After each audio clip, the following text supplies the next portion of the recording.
I never thought I'd live through a Saturday morning nightmare, but I did.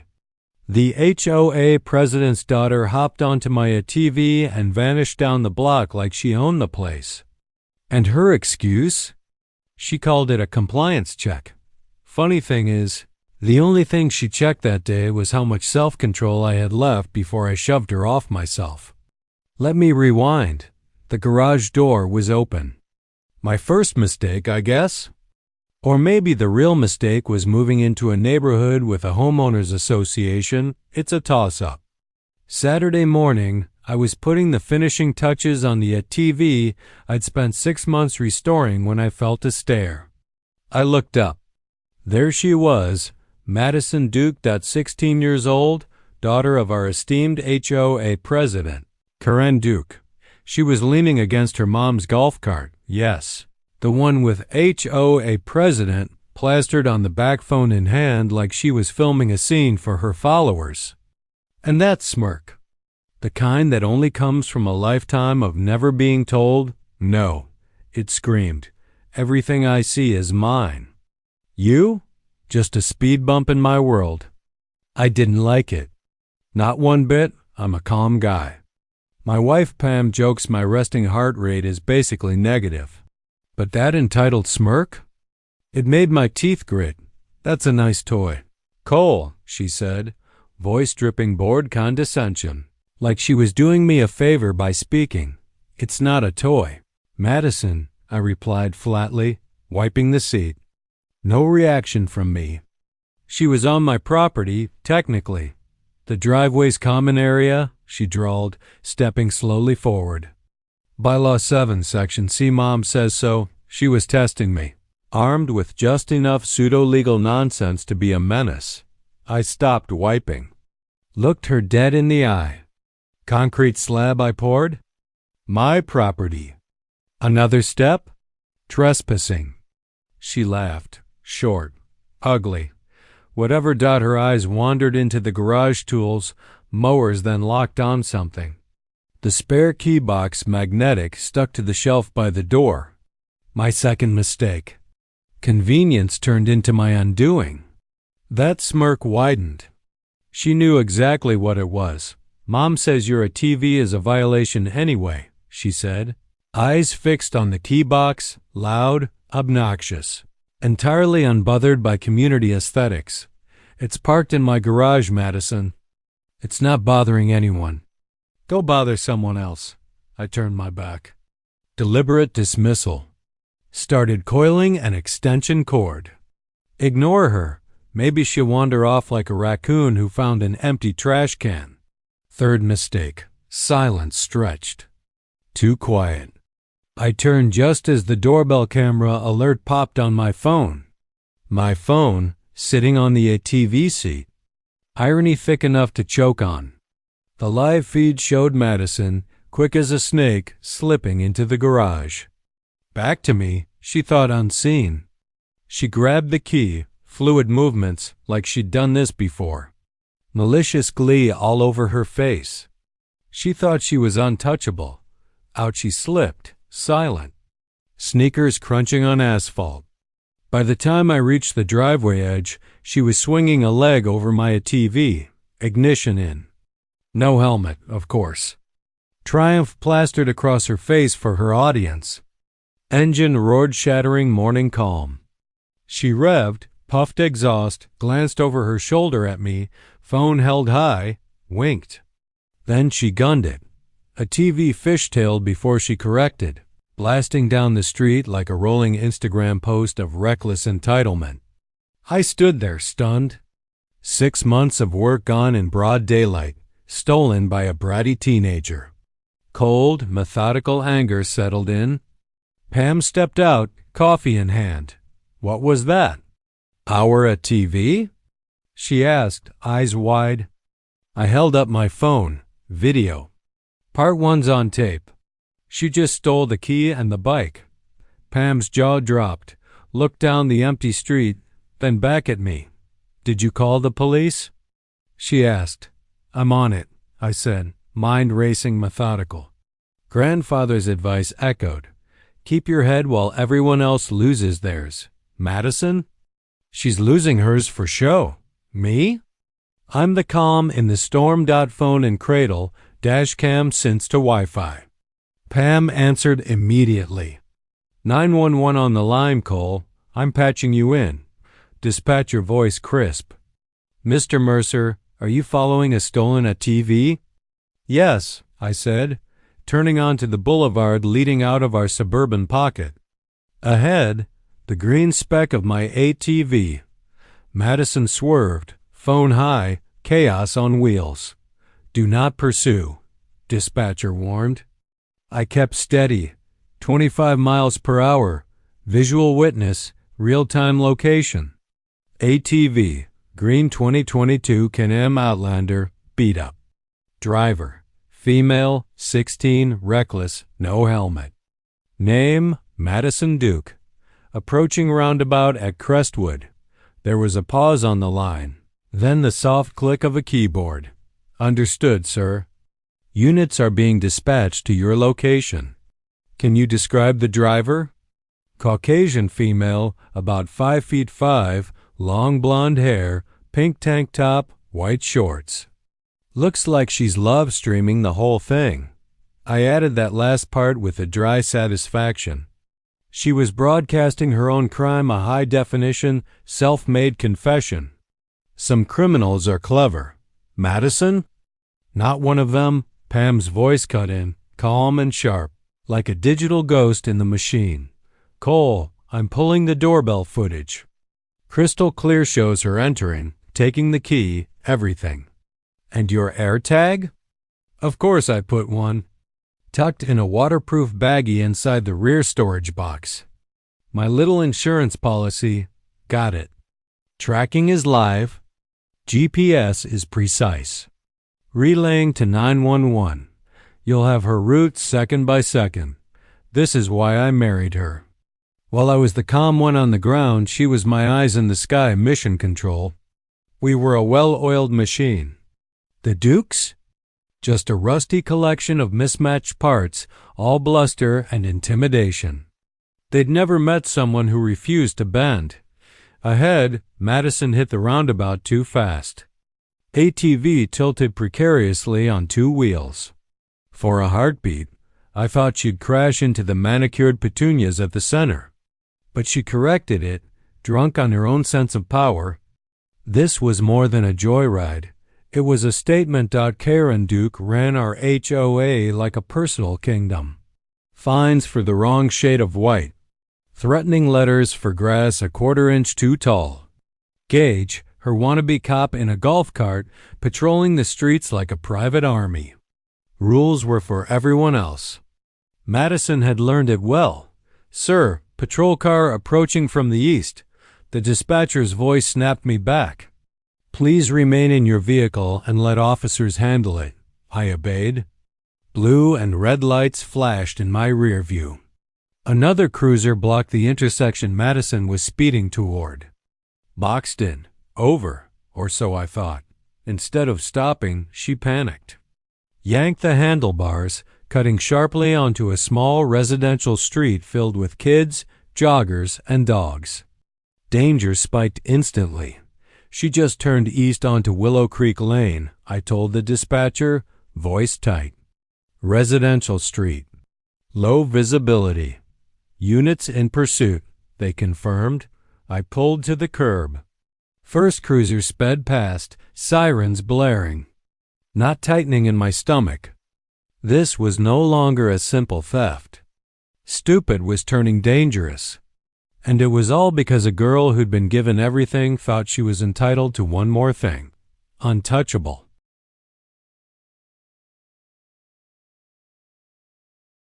Now, the bubble of protection was about to burst.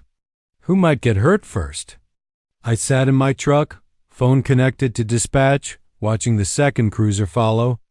Quiet Saturday morning officially over. Then, a new vehicle came screaming from the opposite direction. A large white SUV, far too fast for Willow Creek Lane. Tires screeched. Driver's side door flew open. Out stormed Karen Duke. Weekend power outfit fully engaged. Pastel pink tracksuit, gleaming white sneakers, oversized sunglasses hiding half her face. The fury, however, was plain. She slammed the door, rattling windows, and marched straight to my truck.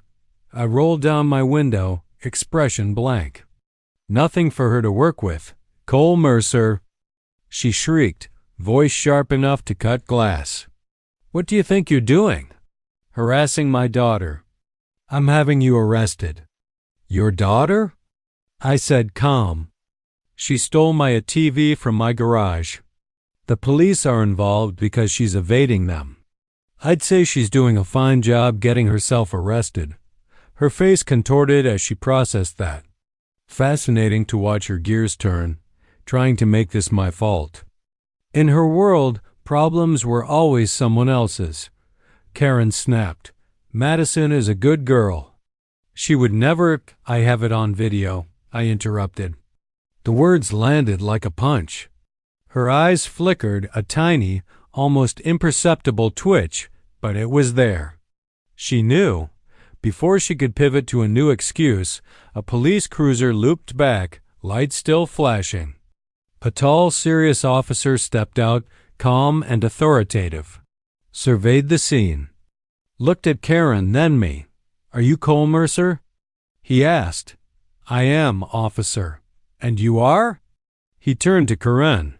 "I am Karen Duke, president of this HOA, and this man is harassing my child," she declared, pointing a trembling finger at me. The officer's face didn't change. "Ma'am, your daughter is currently fleeing police on a stolen vehicle." "Calm down," he turned to me. "Sir, can you explain what happened?" As I started recounting the open garage, the taunts, the theft, Karen frantically rummaged in her oversized purse. Jerky, desperate. Finally, she brandished a single crumpled sheet of paper. "You can't do anything. She has a condition," she shouted, waving it like a weapon. "Condition?" the officer asked. Notepad paused. "Yes. Spontaneous seizure syndrome. She gets confused. Not responsible for her actions. This proves it." Karen thrust the paper at him. The officer took it, expression unreadable. I leaned out my window, trying to get a better look. It wasn't a doctor's note. It wasn't a court document. It looked like a generic form she'd printed off the internet. At the top, in bold, generic font, medical exemption notice. The text below was a jumbled mess of pseudo-legal terms about diminished capacity and medical necessity. And at the bottom, where a doctor's signature should have been, was a looping, arrogant scrawl, Karen Duke. She had filled it out herself. The officer read it, stared at the signature, then back at Karen. He folded the paper neatly in half and handed it back. "Ma'am," he said, exhaustion heavy in his voice, "this is not a legal document. This is a piece of paper you signed yourself. It doesn't exempt your daughter from vehicle theft." Karen's triumphant fury drained, replaced by sputtering indignation. "How dare you? Do you know who I am? I am the president of this community. I will have your badge for this." The officer just sighed. "Ma'am, right now the only thing you need to worry about is your daughter's dangerous behavior and the criminal charges already in motion. Step back." He turned back to me, and then we heard it, a high-pitched scream. The sickening squeal of tires, the crunch of metal. Willow Creek Lane. The sound made my blood run cold. That wasn't an arrest, it was a crash. Something had gone horribly, horribly wrong. Karen's fake document, her empty threats, evaporated. The game was over. Madison's joyride had collided with reality, and I had a sinking feeling someone else was about to pay the price. The officer didn't wait on the radio. He sprinted to his cruiser, sirens screaming. "Stay here," he yelled over his shoulder. I stayed put, watching a second unit move through traffic before I carefully followed behind the perimeter. Cold dread washed over me. Karen stood frozen on the pavement, paper fluttering from her hand. The sound of that crash, The sound of reality was something she couldn't control, couldn't bully, couldn't sign away. I turned onto Willow Creek Lane and my heart sank. Chaos. My ATV lay sideways in the middle of the street. One front wheel bent where it slammed into the curb. An officer photographed it and called a tow. Madison lay tangled in a rose bush, crying hysterically. But that wasn't the center of horror. A few feet from the ATV, a baby stroller lay on its side, wheels still spinning. Sarah, a new mom down the block, knelt on the grass clutching her baby, face white as a sheet, shaking. A crowd had gathered, neighbors frozen in shock and anger. The first officer was already checking on Sarah and the baby. I parked, walking slowly, keeping my distance. From the tire marks and stroller's position, the truth was clear. Madison, fleeing police, had swerved off the road. Sarah had reacted in a split second, saving her child. The ATV clipped the stroller's wheel before crashing into the curb, throwing Madison into the bushes. The baby cried a thin, frightened wail. Not hurt, alive. Beautiful, terrifying. Sarah murmured softly, rocking him, tears streaming. Her husband, Tom, ran out, terror on his face. He knelt, wrapping his arms around them. The street air turned ice cold. This was no longer about a stolen ATV. This was about a baby almost killed. Neighbors weren't just spectators anymore. Mrs. Gable's arms crossed, hard line on her face. Mr. Henderson, fined for a garden gnome, glared at Madison with open contempt. The protective Duke bubble had popped, loud and clear. Karen arrived, frantic, shoving through neighbors, eyes wild. She rushed to Madison. My baby. Are you hurt? What did they do to you? Ignoring the overturned stroller, ignoring Sarah and her child, ignoring reality itself. The neighborhood turned on her. Tom's voice cut through, fury righteous and raw. Your daughter almost ran over my son. She almost killed my child. Karen blinked, finally seeing. For a moment, a flicker of remorse, but it vanished instantly, replaced by her default aggressive defense. It's an accident. She has a medical condition. She was confused. The crumpled paper in her hand, useless. No one bought it. The officer walked over, grim expression. Ma'am, your daughter is being placed under arrest. Charges include vehicle theft, felony fleeing, and reckless endangerment. Step back and let the paramedics check her. Madison's wails intensified as a second officer approached. But it was all performance. Paramedics confirmed only scratches from rose thorns. She was unharmed. Looking around at the silent neighbors, her tear-streaked, dirty face no longer held arrogance. She was scared. She was finally seeing consequences. Not untouchable. Just a kid in a lot of trouble. As officers led Madison, handcuffed, to a patrol car, I caught Pam's eye. She looked at me, then at the shaken family, then at my wrecked ATV. Her face was a mix of anger and grim determination. She held up her phone and gave me a slight nod. The message was clear. This wasn't just about getting my ATV back anymore. This was about holding the Dukes accountable for the danger they'd brought into our neighborhood. We had the video of the theft. Now we had a street full of witnesses to the reckless aftermath. Evidence was stacking up. But Pam's look told me there was more. Something bigger than one reckless teenager. And we were going to find it. The rest of the afternoon blurred into a whirlwind of police statements and insurance calls. My ATV was towed to an impound lot, a mangled piece of evidence. Madison spent the night in juvenile hall before seeing a judge.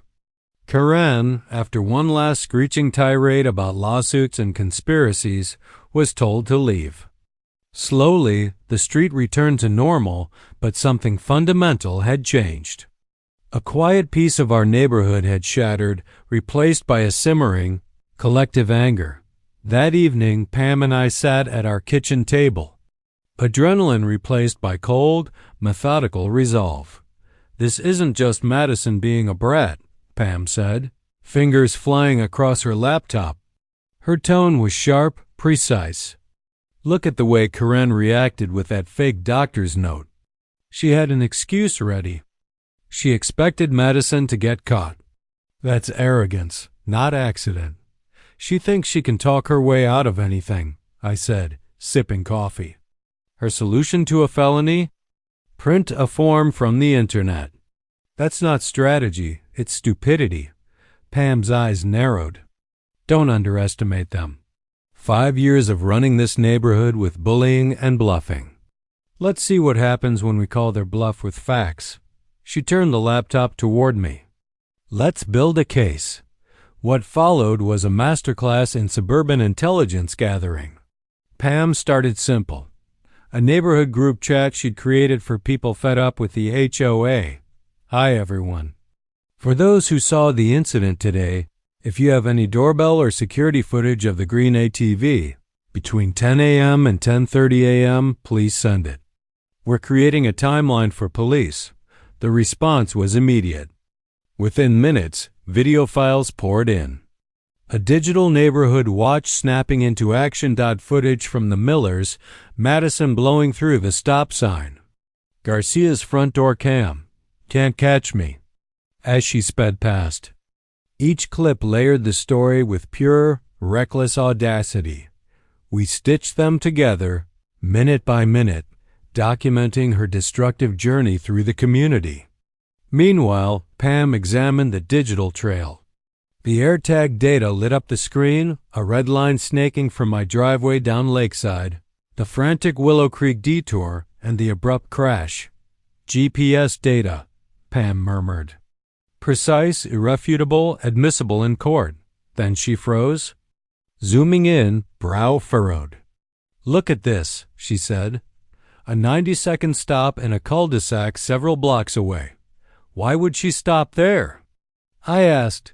Nothing there? Just a back fence. The HOA maintenance shed, Pam said, eyes lighting up. Let me check something. She opened a marketplace website, the kind used to sell furniture and vehicles. Keywords. Compliance pickup plus our neighborhood. A handful of ads appeared. Vaguely worded, filled with HOA buzzwords. Item must comply with community standards. Pickup scheduled to ensure aesthetic compliance. Generic photos. Newly created accounts.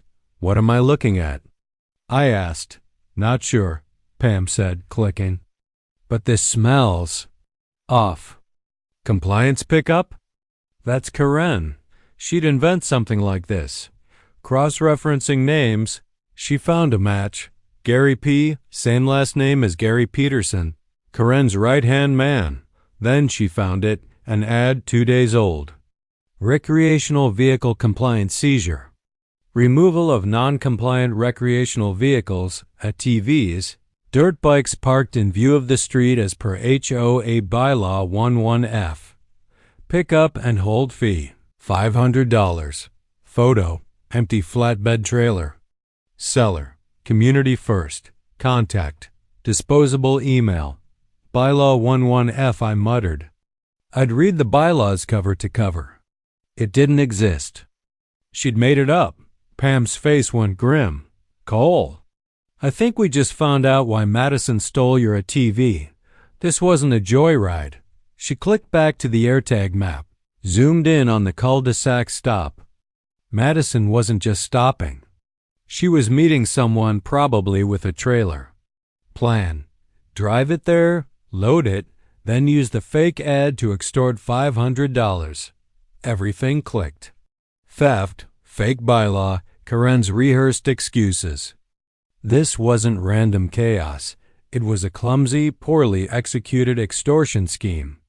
The HOA used as cover for a personal towing racket. Madison, the repo agent. Police chase? Just ruin their plan. They're running a racket, I said, taste bitter in my mouth. Stealing from neighbors under the guise of compliance. Pam's eyes hardened. And we had proof. The ad was still live. They were arrogant enough to leave it up. A cold, satisfying idea formed. They want to pick up a non-compliant vehicle, I said slowly.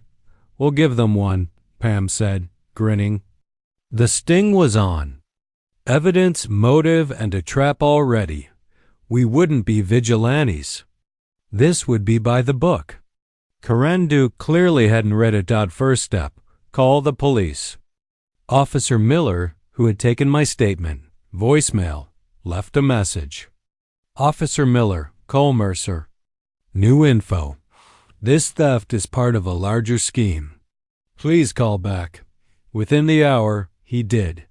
Voice tired but professional. I laid it all out. Suspicious AirTag stop, marketplace ads, fake bylaws, HOA board connection. I could hear him typing as I spoke. Perfect timing. When I finished, there was a long pause on the other end of the line. Mr. Mercer, the officer said finally, are you telling me you believe the HOA president is running an extortion scheme using her daughter to steal vehicles they then hold for ransom? That's exactly what I'm telling you, I said. And we think we have a way to prove it, I explained the plan. We'd use a different ATV, an old beat-up one my buddy Chase had tucked in his garage, as bait. Park it at the end of my driveway, partially covered by a tarp, looking like a new violation. Then we'd answer the ad. Pam would pose as a disgruntled neighbor, tipping them off. We'd arrange a pickup. We want you there, I said. Witness the transaction. Catch them red-handed. Another pause. I could hear him weighing the risks, the procedural hurdles. This is irregular, he said. So is an HOA president running a theft ring. I countered. Look, we have video of the first theft. A dozen neighbors witnessed reckless endangerment.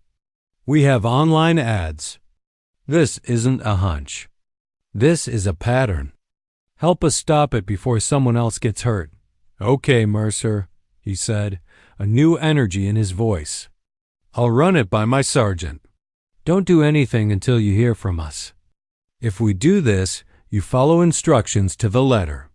No heroics. You're a witness, nothing more. Crystal clear.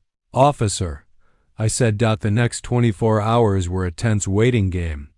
The police sergeant approved the plan and set strict rules. Hands off. They'd handle the stop. They saw the bigger picture. This wasn't just about my ATV anymore. It was about rooting out corruption terrorizing a community. Pam got to work. A new anonymous email, a fake marketplace profile concerned neighbor, she called it. She messaged the seller of the recreational vehicle compliance seizure ad. Hello, my neighbor at 124 Oak Street has a new ATV parked in his driveway. It's an eyesore and a clear violation. Can you schedule a compliance pickup? Reply in under 10 minutes. Absolutely. Tomorrow evening around 8 p.m., ensure vehicle is accessible. Standard $500 recovery fee applies. No questions asked. The stage was set. Chase's old, rickety ATV sat at the end of my driveway, looking perfectly non-compliant. Pam monitored live feeds from 3 cameras: front doorbell, hidden bush cam, dash cam on my truck. She mirrored the feed to detectives, our director, our mission control.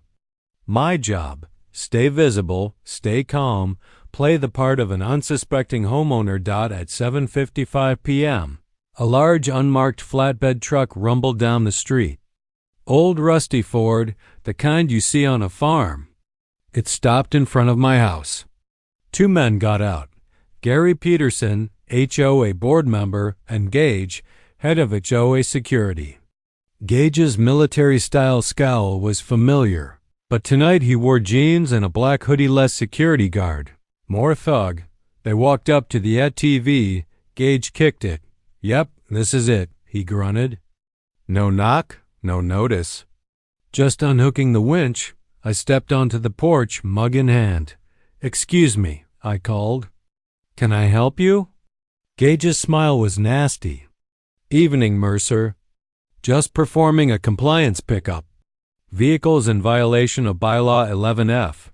I've never heard of Bylaw 11F, I said calmly. And you're on my property. Leave now, we're taking it. Pay $500 to get it back, Gage said, stepping toward me. Shoulders squared, posture aggressive. I stood my ground. You're not taking anything. This is theft. Police are on the way. Gage's impatience showed. He shoved me, not hard, but deliberate. Assault. Both hands on my chest, pushing. Every instinct screamed at me to react. But I didn't. I stepped back, raised my hands slowly, palms open, a universal sign of de-escalation. Gage, you just assaulted me, I said, voice calm, hard-edged. In front of a witness, I nodded toward Gary, and on camera. Gage's eyes widened. Conviction flickered. He looked for a camera he couldn't see. The one streaming live to police, I said. Pam pushed the live feed to detectives. The bluff became real-time proof. Then the night exploded. 2 unmarked sedans peeled out from hiding spots, headlights flashing, sirens screaming.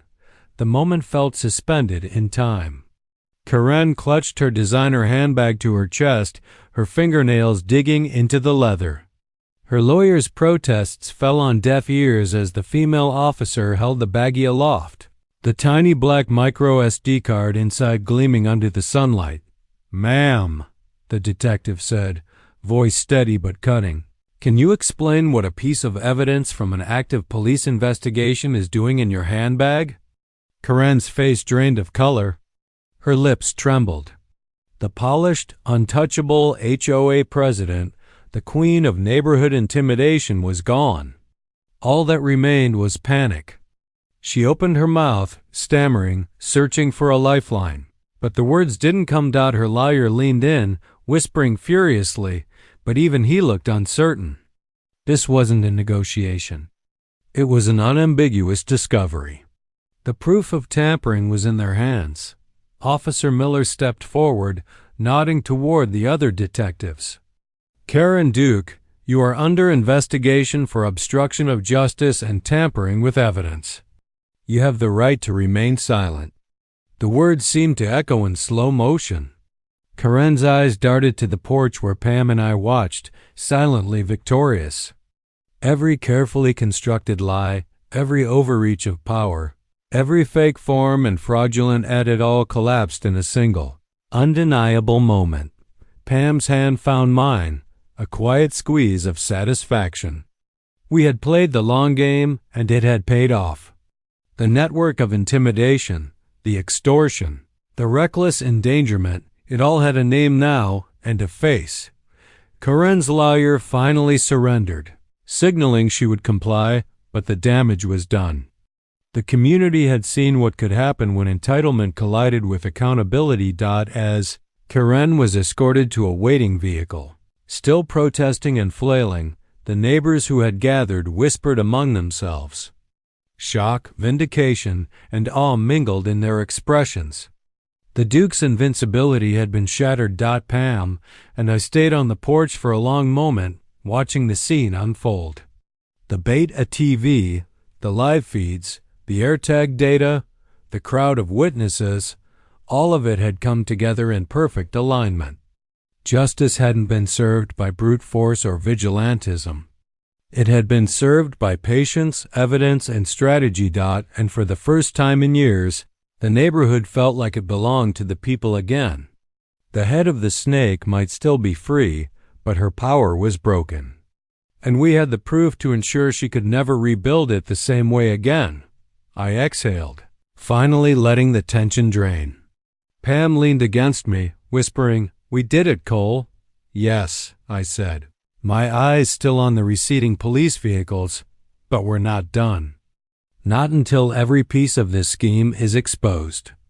Karen Duke might be untouchable in her own mind, but in the real world? Not anymore. Justice had been served. The Duke's reign of terror dismantled piece by piece. The street was calm again. The board reset. My ATV purred quietly in the garage, a symbol of order restored, of proof over bluster. Pam and I stood on the porch, watching neighbors walk past with cautious smiles, knowing they had taken their neighborhood back. What makes someone untouchable? Nothing, not when evidence, witnesses, and collective action come together. Not when the truth is patient and steady. Accountability doesn't need drama, it needs persistence, clarity, and courage. If you want more stories of HOA chaos, entitlement, and justice served in ways that make you shake your head and cheer at the same time, subscribe to my channel. Listen HOA Stories. Hit the bell so you never miss an update, and join us as we uncover the outrageous, the unbelievable, and the moments where ordinary neighbors take back what's theirs. Remember, every story has a lesson, every bully has a weakness, and every quiet victory is worth listening to.